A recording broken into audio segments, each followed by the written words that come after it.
안녕하세요. 결혼한 지 1년이 채 안 된 이제 20대 중반인 여자입니다. 결혼을 남들보다 일찍 했어요.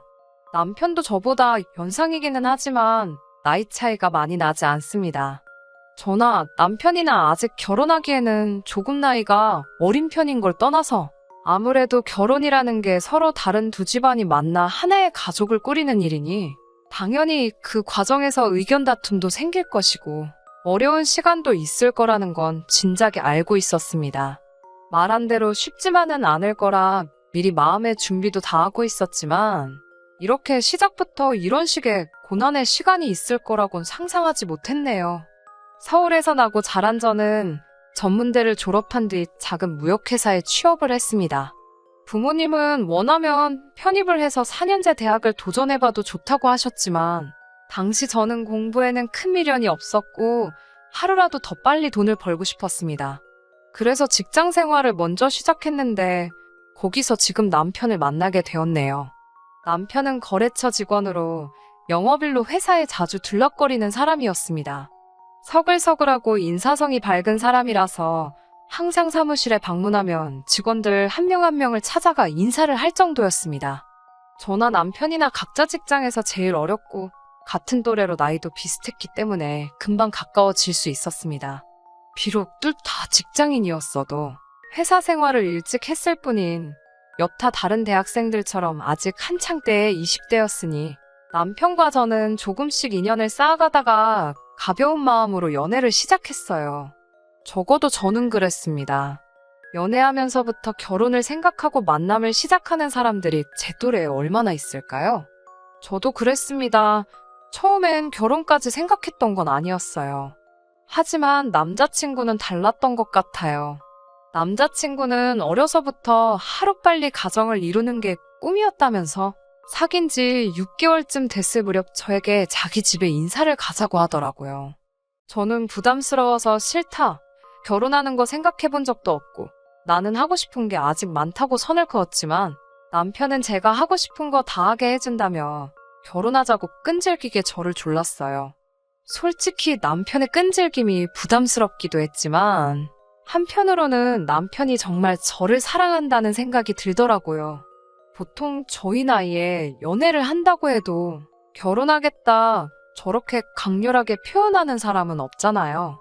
결국 저는 남편의 끈질긴 구애에 결국 알겠다 했고 남편의 청혼을 받아들였습니다. 대신 내가 직장 생활을 하게 되든 공부를 하게 되든 청혼하면서 내게 약속한 것처럼 내가 하겠다는 것은 꼭 다 하게 해줘야 한다고 했고 남편은 남자가 한 입으로 두 말 하지 않는다고 꼭 그러겠다고 했어요. 전 순진하게 그 말을 철석같이 믿었네요. 결혼 이야기가 오가면서 남편에 대해서 좀 더 알게 되었습니다. 시부모님의 경우 별다른 직장은 다니지 않으셨고 대신 물려받으신 땅과 상가에서 나오는 새로 생활을 하고 계셨어요. 상가라고 해서 엄청난 건 아니었고 두 분이서 생활하시기에 적당한 동네 근처 빌딩에 있는 꼬마 상가 정도였어요. 하시는 말씀이 적어도 당신들의 노후는 걱정하지 않아도 된다며 저희에게 어차피 결혼하기로 마음먹었으면 쓸데없는 걸로 질질 끌지 말고 빨리 해치우라고 하시더군요. 반면에 저희 친정에서는 결혼을 허락해주긴 하셨지만 걱정이 많으셨습니다. 아무래도 한참 예쁠 나이에 딸이 결혼을 한다니까 아쉽기도 하고 미련도 남고 그러셨던 거겠지요.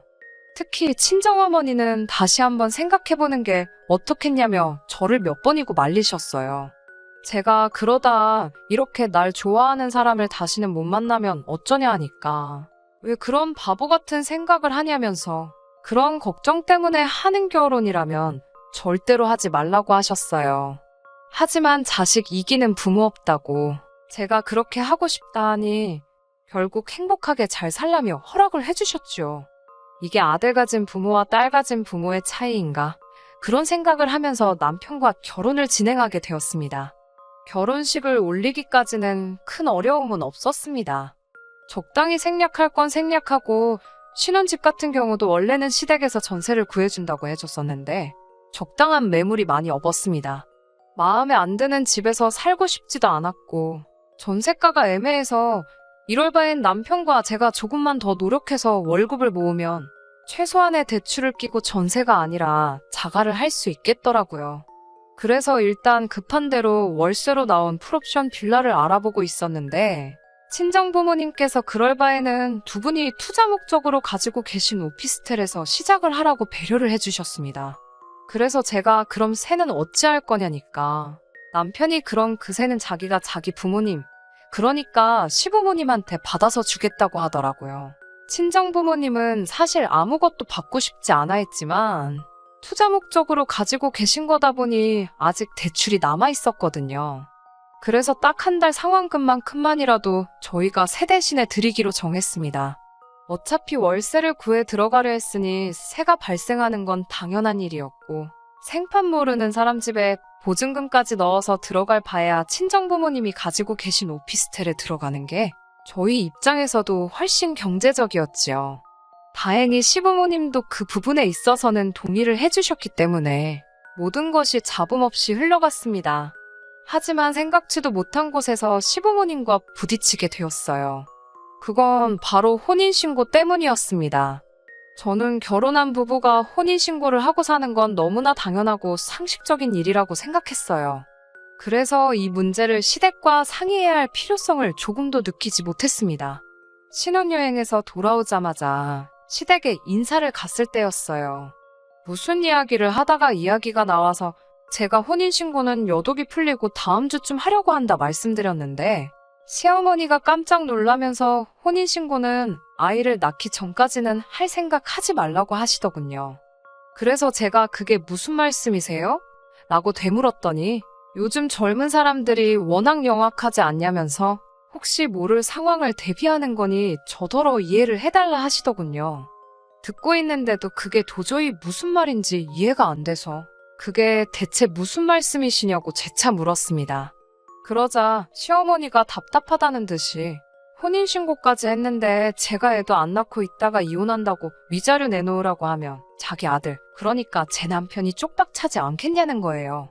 다 소중한 자기 아들 지키기 위함이니 저보고 이해하라고 말을 하시더군요. 어떻게 갓 결혼한 애들을 앞에 두고 이제 막 신혼여행 마치고 왔는데 저런 생각을 하실 수가 있고 그걸 또 그 앞에서 대놓고 말씀하실 수 있는지 이해가 안 되더라고요. 제가 남편에게 혹시 당신도 그렇게 생각하냐고 내가 진짜 위자료 생각해서 결혼한 거라 생각하냐니까 부모님은 다 우리를 걱정해서 그러시는 거라며 그냥 부모님 말씀대로 하자고 하더군요. 남편은 우리들 걱정을 해주신다고 포장했지만 그게 어딜 봐서 우리들 걱정을 해주시는 건가요? 아무리 아기가 없었다지만 누가 들어도 제가 마치 남편 집안 재산이나 위자료를 노리고 결혼한 사람처럼 들렸을 거예요. 자기 아들이 피해자고 제가 나쁜 사람인 걸 깔고 말한 거잖아요. 이런 황당한 경우는 처음이라서 벙쪄 있으니까 시어머니는 대신에 제가 1년 안에 아이를 가지게 된다면 자기들이 가지고 있는 땅도 주고 혼인신고도 하게 해준다는 거예요. 대를 이어주면 섭섭하게 하지는 않겠다. 하지만 애를 갖기 전까지는 저를 가족으로 인정하지 않겠다. 뭐 이런 건가요? 적어도 저한테는 그렇게 들리더군요. 솔직히 그때 지금이라도 이 결혼 엎어야 되는 거 아닌가 생각했지만 부모님이 하지 말라는 결혼 우겨서 한 거에 대한 부끄러움도 있었고 친구들 얼굴은 어떻게 보나 싶고 복잡하더라고요. 신혼여행 다녀오자마자 이혼을 결심할 용기는 선뜻 나지 않았어요. 하지만 적어도 남편이 저를 사랑해서 청혼을 했고 저도 그런 남편이 좋아 결혼을 했다는 사실은 변함이 없고 어차피 결혼하자마자는 아니었지만 이제 결혼을 했으니 언젠가는 아이를 가질 계획이 있었으니 그 계획을 조금 일찍 앞당겼다고 생각하자. 그러면 된다. 그냥 그렇게 단순하게 생각하려고 노력했습니다. 자기 합리화이긴 하지만 어떻게든 친정부모님을 비롯한 가족과 친구들에게 내 선택이 옳았음을, 그래서 내가 잘 살고 있음을 보여주고 싶었으니까요. 하지만 시부모님은 정말 인내심이라곤 하나도 없는 분들이셨습니다. 결혼한 지 한 달밖에 안 된 저희에게 애는 그래서 언제 가질 거냐고 걸핏하며 물어보셨습니다. 하루 만에 다시 만나건 일주일 만에 만나건 인사 같은 건 하지도 않으셨어요. 아니, 오히려 애는 생겼냐고 물어보시는 게 시부모님들의 인사 방식이라고 느껴질 정도였어요. 저더러 이번 달에는 몸이 어떻냐? 아무런 낌새가 없냐? 그런 질문을 대수롭지 않게 시도 때도 없이 하셨어요. 친척분들 만나는 자리에서도 날짜를 보시곤 애 들어서는 날이면 이런 모임에 억지로 와 있을 필요 없다고 얼른 집에 들어가서 아이나 만들라는 식으로 대답하기 곤란한 것들도 서스럼없이 물어보시기도 하셨고요. 남편은 시부모님이 그러실 때마다 그러지 마시라고 제 편에 서서 말리기는 했지만 시부모님을 이겨먹을 만큼의 성격은 못 되었습니다. 정말 하루하루 지친다는 말고는 표현할 길이 없었어요. 솔직히 억울한 마음도 들었습니다. 저도 남편도 한참 젊었고 아이를 가지려고 노력을 그렇게 하는데도 왜 안 생기는 건지 속상하고 답답했어요. 그러다 얼마 전 정말 생각도 못한 일이 벌어졌습니다. 시어머니는 어디서 듣고 오셨는지 저희 부부에게 시험관은 어떠냐고 물어보시더군요. 제가 그 이야기를 친정어머니께 전하니 저희 집안에서도 난리가 났습니다. 알아보니 시험관이 그렇게 정신적으로도 육체적으로도 고생스러운 과정이라고 하던데 왜 그렇게까지 제가 제 몸을 혹사시키면서 애를 가져야 하나 싶더라고요. 제가 남편한테 전 죽어도 그렇게까지 아이를 갖고 싶지는 않다고 완강하게 나섰습니다. 친정에서도 무슨 손자 못 봐서 환장한 집안도 아니고 아직도 30 되려면 한참 어른 애한테 그게 제정신으로 하는 소리냐며 뭐하러 그런 걸 참고 사냐고 저더러 당장 헤어지라고 하시더군요. 그런 와중에도 남편은 시부모님 앞에서 우물쭈물 뭐라고 제대로 말도 못하고 제 눈치만 살살 보면서 그 시험관이라는 거 그냥 한 번 시도라도 해보면 안 되겠냐고 그러더군요. 그런 남편을 보면서 정신이 확 들었습니다. 제가 20대 중반이고 앞으로 갈 길이 구만리인데 이런 남자를 믿고 어떻게 사나 싶더라고요. 게다가 시부모님은 저더러 왜 시험관 시술을 피하는 거냐면서 또 혹시 무슨 하자 있어서 그러는 거 아니냐고 저한테 혹시 문제가 있는 거냐며 저를 추궁하시더군요.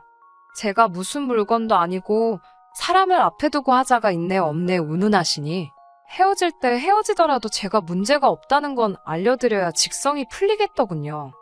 저는 시부모님에게 저는 이 남자랑 이혼할 작정이지만 저한테 말도 안 되는 허물을 뒤집어 씌우시는 건 용납할 수가 없다고 다 같이 병원에 가자고 했습니다. 시부모님은 저더러 만약에 제가 무슨 문제 있는 몸이면 저를 사기 결혼으로 고소할 거라고 난리를 치더군요. 저는 20살이 넘어서부터 매년 건강검진은 물론 산부인과도 꼬박꼬박 다니고 있었기 때문에 저한테 아무런 문제가 없다는 확신이 있었습니다. 그래서 두 사람 말에 좋다고 대신 남편한테 문제 있는 거면 저도 가만히 있지 않을 거라고 했어요. 병원에서 갖가지 검사 끝에 나온 결과는 놀라운 정도가 아니라 충격 그 이상이었습니다. 남편은 평생 아기를 가질 수 없는 몸이었습니다. 이미 정은 떨어질 대로 떨어진 마당에 남편 몸까지 그렇다니까 속된 말로 정내미가 뚝 떨어지더라고요. 시부모님도 그 결과를 듣고는 사색이 되어 저를 쳐다봤습니다. 저는 걱정 마시라고 위자료 내놓으란 소리는 안 한다고 말씀드렸어요. 시부모님 덕분에 혼인신고도 안 했으니까 이혼이니 뭐니 귀찮은 절차도 겪을 필요가 없어서 다행이다 싶었어요.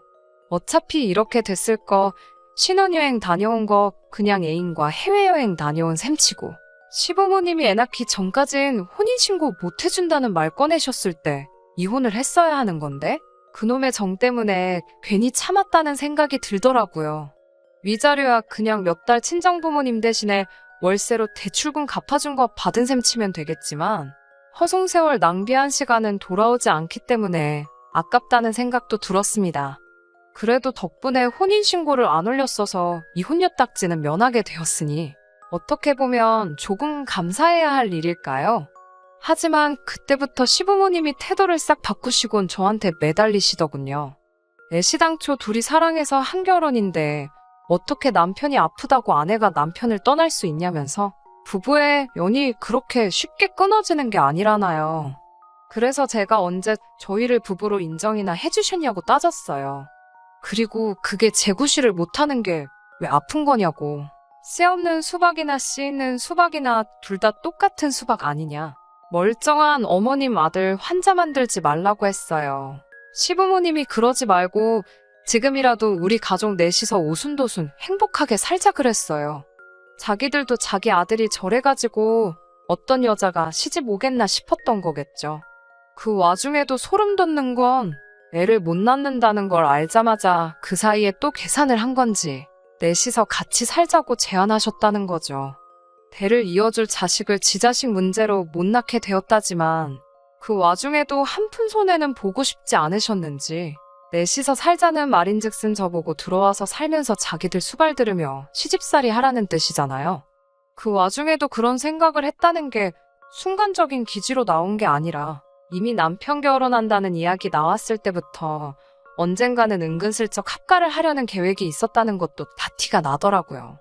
하지만 제가 남편의 가머니설에 속아 넘어가 이런 수모까지 당한 것도 억울한데 또 바보짓을 할 리가 있나요? 저는 시부모님을 정중히 밀쳐내고 어디 한 번 씨도 없이 손자 손녀 쑥쑥 낳아주는 며느리 어디 한번 잘 찾아보시라고 덕담해드렸습니다. 그런 기적 같은 일을 행하는 며느리면 아마 어머님도 모시고 살아줄 거라고, 혼인신고도 하지 말라면 시키는 대로 안 해주지 않겠냐고, 혹시나 만약에 정말 그런 며느리 찾으면 저한테도 꼭 소개시켜 달라고 했어요. 그런 사람은 실제로 존재할 수 없다는 걸 너무나도 잘 알기 때문에 빈정거리려고 한 말이지요. 그리고 그 길로 남편한테도 집에서 하루라도 빨리 짐 빼고 나가 달라고 했어요. 아무래도 너는 평생 너네 부모님 곁에 있어야 할 팔자인 것 같다고 덕담 한마디 해주면서요. 친정 부모님도 검사 결과를 듣더니 하늘이 도왔다며 아무런 걱정 말라고 제 결정을 지지해 주셨습니다. 사실 하지 말라는 결혼 억지로 해놓고 이게 무슨 꼴이냐고 한 소리 들을 줄 알았는데 그래도 제 기분 생각해서 말해주는 건 부모님밖에 없다는 생각이 들었어요. 남편에게는 지금도 자기가 너무 철이 없었다면서 자기한테 기회를 한 번만 더 주면 죽을 때까지 시부모님을 보지 말라면 안 보고도 살겠다며 제발 돌아와 달라고 하더군요. 아직 나이도 어리고 부모님 지원이 필요한 상황에 두 분을 거역할 수가 없어서 그랬던 거라고.